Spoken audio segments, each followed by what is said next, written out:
મારું નામ હિનાબેન પટેલ છે. હું રાજલક્ષ્મી સોસાયટીમાંથી આવું છું. મને 25 વર્ષથી બેક પેનનો પ્રોબ્લેમ છે. ગાડી ખસી ગઈ છે ને આ વખત થોડો વધારે છે. મેં બહુ ડૉક્ટરો કર્યા. હું 6th યરમાં હું જતી હતી ત્યાંથી મેટ પણ લીધી, પછી ટાઈમ ના મળ્યો, પાછી હમણાં હું ચાલુ કરી તો પાછો વધારે થોડો પ્રોબ્લેમ થયો. તો મને આ રિંકુબેન તરફથી જાણ મળી કે આ રીતે અહીંયા થાય છે તુલસીધામમાં. તો મેં વિઝિટ માટે આવી કે મેડમ કે તમે થેરાપી લો.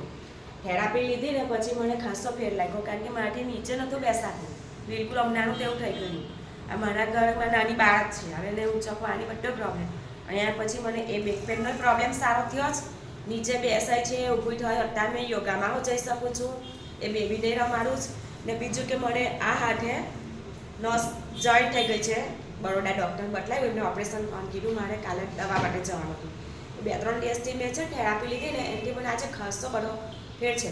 સોજોય નહીં. મેં આ મેડમને બદલાવ્યું, બધા મેડમોને, તો બહુ જ સારું છે. ત્યાં સોજો તમને દેખાય છે પણ ઓછો દેખાય છે એમ, બાકી મુઠ્ઠીઓ નથી વળતી, એમ કરતાં બહુ સારું છે. ડૉક્ટર ઓપરેશન કરવાનું કીધું? હા, ઓપરેશન કરવાનું કે મારા અઠવાડિયામાં તારીખ લેવાની જ હતી કે નસ જોઈન્ટ થાય ને એને મશીન એ કરીને છૂટી પાડવાની, 2 ટાંકાનું ઓપરેશન આવશે.